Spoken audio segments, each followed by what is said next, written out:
میرے بھائی یہ دین نہیں ہے، یہ دین نہیں ہے، یہ دین نہیں ہے جو آپ پیش کر رہے ہو، یہ دین نہیں ہے۔ لہذا اس رات میں نئے کپڑے پہننا اور طرح طرح کی عبادتیں کرنا جو ثابت نہیں ہے شریعت سے، اور اس کے اندر قبرستان میں ٹولیاں بنا کر جانا یہ کوئی ضروری نہیں ہے۔ یہ سب اللہ کے رسول ساری زندگی میں ایک دفعہ قبرستان گئے ہیں۔ بھائی بات کو توجہ سے سنو، یہ کام تو کرو لیکن توجہ بھی دو بات میں۔ اللہ کے رسول ساری زندگی میں ایک دفعہ قبرستان گئے ہیں، اور وہ بھی کتنے چپکے سے کہ حضرت عائشہ رضی اللہ عنہا کے گھر میں تشریف فرما تھے، اور اتنی آہستہ سے گئے ہیں ان کو بھی نہیں پتا چلا۔ جب دیکھا حضرت عائشہ نے کہ اللہ کے رسول موجود نہیں ہے تو سوچا لگتا ہے کسی دوسری اہلیہ کے پاس چلے گئے ہیں، سوگن تو بہرحال سوگن ہوتی ہے۔ تو دیکھنے نکلی تو دیکھا کہ فخرجت، ترمذی کے الفاظ ہیں فَإِذَا هُوَ بِالْبَقِيعِ، کہ آپ جنت البقیع میں تشریف فرما ہے، جو قبرستان ہے، بقیع الغرقد اس کا پورا نام ہے، جنت البقیع بھی کہتے ہیں۔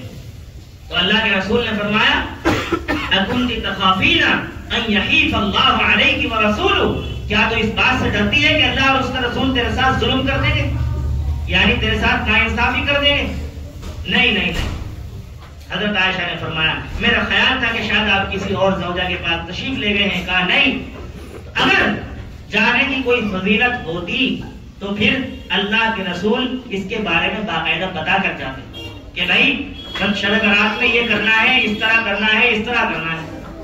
بھائی جس نبی نے یہ بتایا ہو کہ استنجا کیسے کرنا ہے، کون سے پیر پر زور دے کر بیٹھنا ہے، کتنی دیر تک استنجا کرنا ہے، کیا طریقہ کار ہے، پہلے کون سا پیر داخل کرنا ہے جی، کون سی دعا پڑھنی ہے، فارغ ہونے کے بعد کون سی دعا پڑھنی ہے۔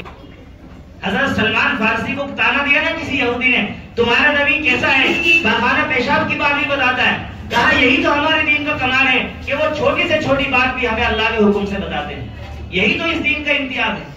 تو جس نبی نے اتنی چھوٹی چھوٹی بات آپ کو بتائی ہو کہ استنجا کرتے ہوئے کون سے پیر پر زور دے کر بیٹھنا ہے، بائیں پیر پر زور دے کر بیٹھنا چاہیے تاکہ استنجا میں آسانی ہو، اور فرمایا استنجا کرنے کے بعد کھکارنا چاہیے، ممکن ہو تو کھڑے ہو جائیے، اس طرح سے کہ جو پیشاب ہے وہ قطرہ قطرہ نکل جائے۔ اس کو فقہ کی اصطلاح میں استبراء کہتے ہیں۔ یلزم الاستبراء قبل الاستنجاء، استنجا سے پہلے استبراء لازم ہے، یعنی اپنے پیشاب کو مکمل طور پر آپ خشک کر لیں، اس کے بعد آپ استنجا کریں۔ استنجا کہتے ہیں پانی لینے کو، استنجا کہتے ہیں پانی لینے کو، ہم سمجھتے ہیں پاخانہ کرنے کو استنجا کہتے ہیں، استنجا کہتے ہیں پانی لینے کو، نجات حاصل کرنا۔ استنجا لفظ کس سے بنا ہے؟ نجات سے بنا ہے، یہ استفعال کا صیغہ ہے۔ مولویت میں صرف قرآن کا ترجمہ نہیں پڑھایا جاتا ہمیں 8 سالوں میں، لوگ سمجھتے ہوں گے بھائی ہندی کا ترجمہ پڑھ کے تو ہم بھی مفسر بن سکتے ہیں، یہ سب پڑھایا جاتا ہے اتنی باریک باریک چیز کہ ایک ایک قاعدے پر لاکھوں مسائل مستنبط ہو سکتے ہیں، یہ پڑھایا جاتا ہے۔ اور ہر سال کا الگ کورس سے کوئی کتاب ریپیٹ نہیں ہوتی، کوئی کتاب بھی ریپیٹ نہیں ہوتی، اور دورہ حدیث شریف میں ہزاروں احادیث ترجمہ اور عبارت کے ساتھ پڑھائی جاتی ہے، کہ عربی کی عبارت بھی ہے اور ترجمہ بھی ہے، ہزاروں حدیث، ایک کتاب نہیں ہے بخاری کی، بخاری ہے، صحیح مسلم ہے، سنن ترمذی ہے، ابو داؤد ہے، نسائی ہے، امام مالک ہے، اور ابن ماجہ ہے، اور بہت ساری کتابیں ہیں۔